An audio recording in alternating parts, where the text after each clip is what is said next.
How to send quick snap on Instagram DMs. First of all, let's navigate and open the Instagram app on your phone and log into your account. Once you are in, make sure you are on the home page and then tap on the message icon at the top right corner to open the DMs section.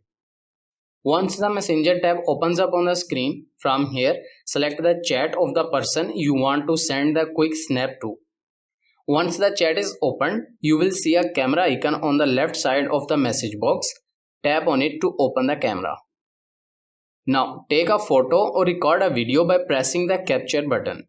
You can also upload an image or video from your phone's media library. After capturing the snap, you will see the allow replay icon at the bottom left side.